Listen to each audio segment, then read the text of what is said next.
As guitar players, when we learn scales, we usually learn them in positions, and this is important to do. It gets our fretting hand fingers in the right place. It starts to build core synchronization between the two of our hands. It starts to build our capability to play melodies on the instrument. But as soon as we can, and I mean as early as possible, we need to get off of the diagrams and really understand the scale rather than just be able to play it.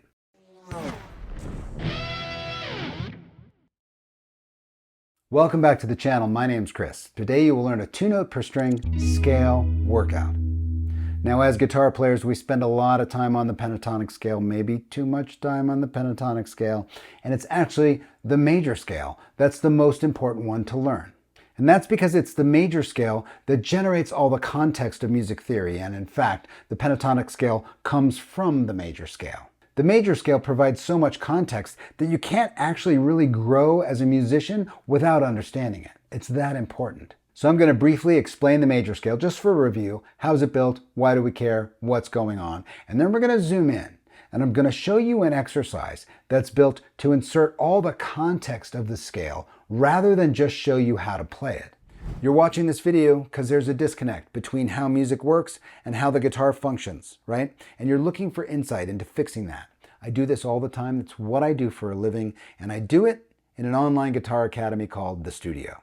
I built The Studio with one thing in mind: to replicate the experience I had at music school for folks who either didn't have access to or the time to attend a formal music education program. The Studio is where I teach. I curate an ongoing library of weekly studies.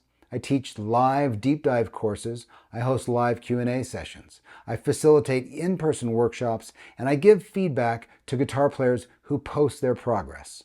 All of this and more is available in the Studio.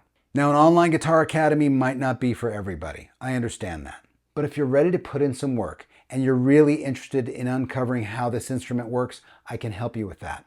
You can get access to the Studio through my Patreon page, and right now there's a 7-day free trial, meaning you can go in there, take a look at the entire thing, look through all that content free for 7 days just to see if it's a good fit.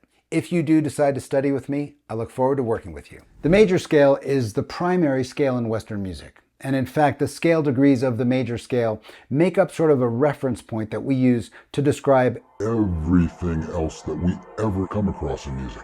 Everything you ever hear about a sus4 or a flat 13 or a sharp 11, those are all based on the numbers of the major scale. That's how impactful a context actually is. It's literally the yardstick that we measure everything else against in music. So connecting to that architecture is essential if we really want to grow as musicians. We can play the pentatonic scale in the blues for the rest of our lives and skip over this context if we want, but the guitar was designed with that context in mind, and you're not going to be able to get that context anywhere else except from the major scale.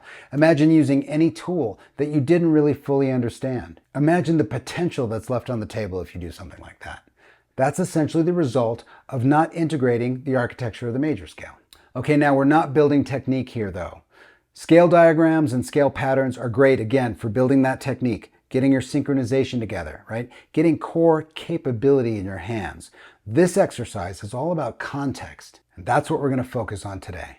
Okay, let's zoom in and I'll show you a way to get all of that context on the fretboard in a very simple drill. So I'm going to start with the A major scale. When I learned this scale,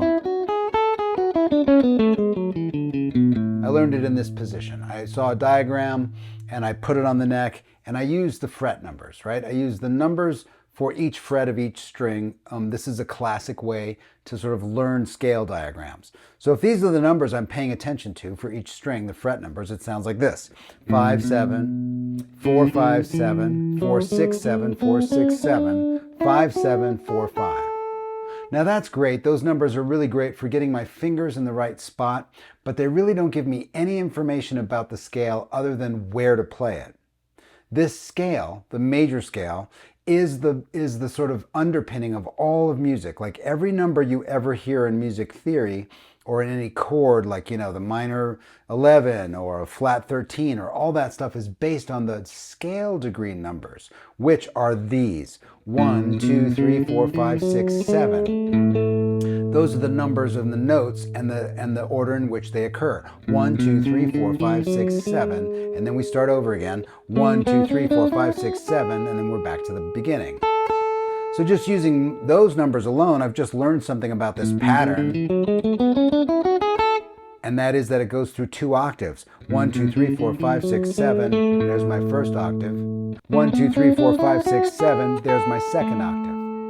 So getting these numbers, these scale degrees down, is actually where all the real context comes from.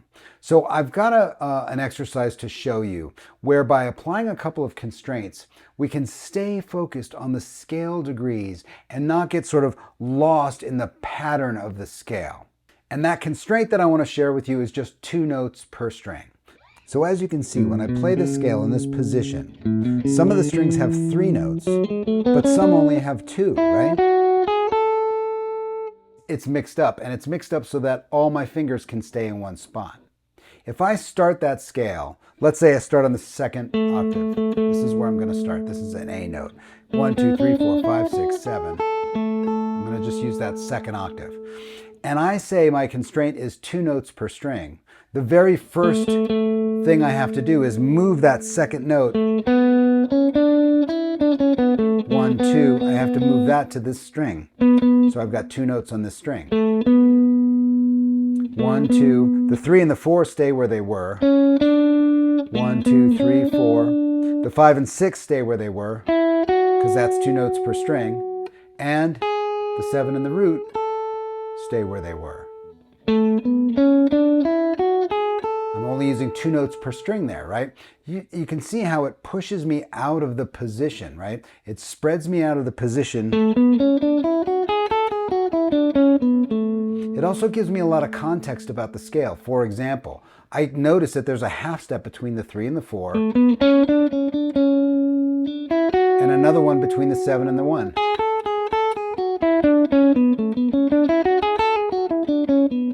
Right? And it spreads me out of that position. So the cool thing about this is that when we use this as a constraint, since we're paying attention to the numbers and we're navigating this 2 note per string constraint, we have to stay awake while we're doing these exercises. And let me show you what I'm talking about. We've just done the major scale.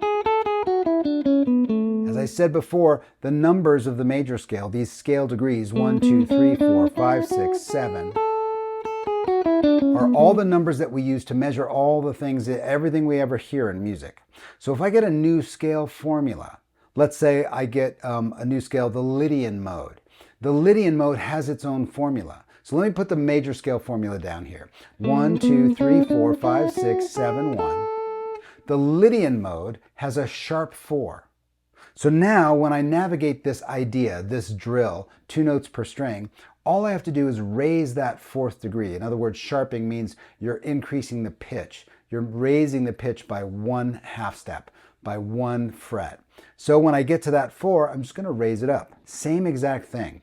1, 2, 3, sharp 4, 5, 6, 7, 1.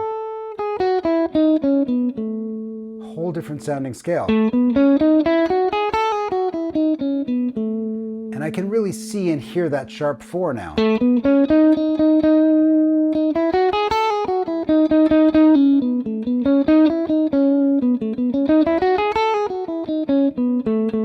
Right? Back to the major scale. Lydian again.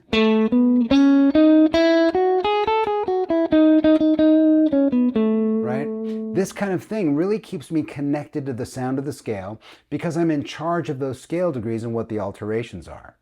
Okay, back to the major scale. Now we're going to change it into the minor scale.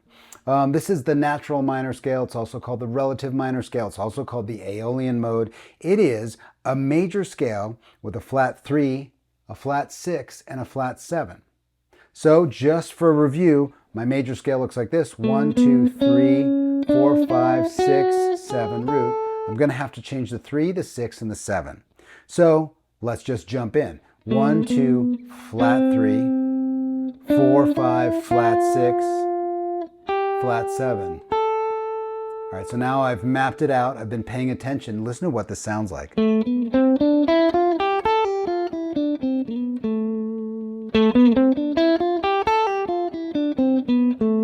That scale generates a minor chord.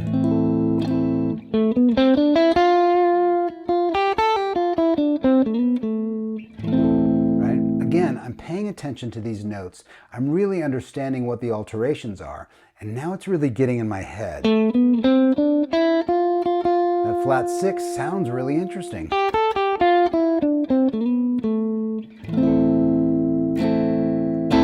Let's do another one. I'm going to do harmonic minor. Harmonic minor is simply a major scale with a flat 3 and a flat 6. Let's go back to the major scale just to make sure we got where our numbers are. 1, 2, 3, 4, 5, 6, 7, 1. I'm going to have to change the 3 and the 6. Right? 1, 2, 3, 4, 5, 6. So let's flat those. I'm going to flat the 3 and flat the 6. Listen to this scale.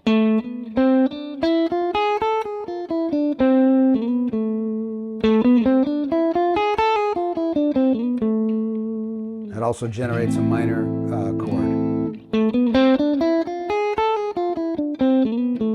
Isn't that cool? What a great sounding scale. And again, making sure that we pay attention, because we've set the constraint up to where we're not necessarily just stuck in a position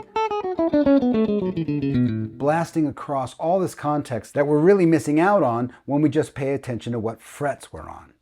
All right, I'm going to do one more thing, and that is I'm going to take this idea, going back to major here, and I'm going to walk up the key of A. In other words, I'm going to play this off of the A. Then I'm going to go up to B, and I'm going to play the scale starting and ending on B. This is basically going through the first few of the major scale modes. So this first scale is major. It's also called Ionian. When I start those same exact notes, but I start and end on the note B, I now have B Dorian, and that has a flat 3 and a flat 7.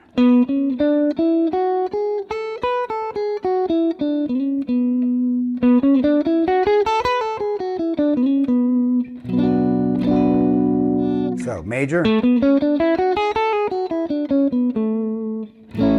Dorian, which is the mode that's built off that second degree,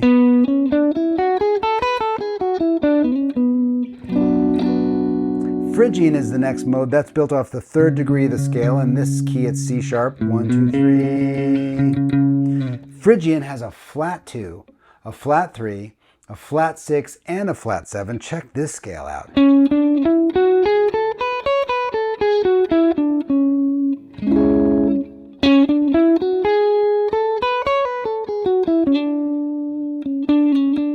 That flat 2 sounds really cool. That also builds a minor chord. The last one I'm going to do is Lydian. That's built off the fourth degree of the scale in the key of A. 1, 2, 3, 4 is D. D Lydian is again just a major scale with a sharp 4.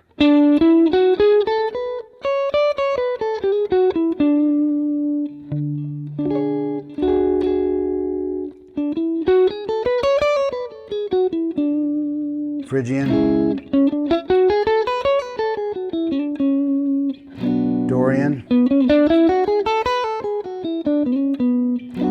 and back to major.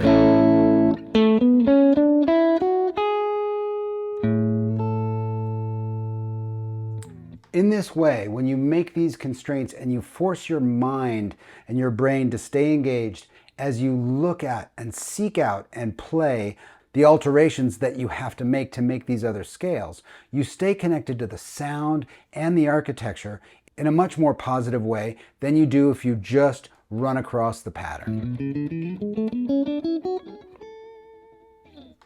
Okay, you can take this idea as far as you can possibly imagine. You can insert any scale formula. You can take it across any key. And it turns out that no matter what you're looking at, you're building fretboard familiarity. You're building an understanding of how the fretboard is designed. And frankly, as guitarists, and especially self-educated guitarists, we spend a lot more time on licks and tricks than we do really familiarizing ourselves with the fretboard. Tabs for this lesson are available on my Patreon page. You can also get access to my online guitar academy, The Studio, there if you'd like. I hope this lesson has been helpful for you. I hope you found it interesting. Above all else, stay curious. I'll see you next time.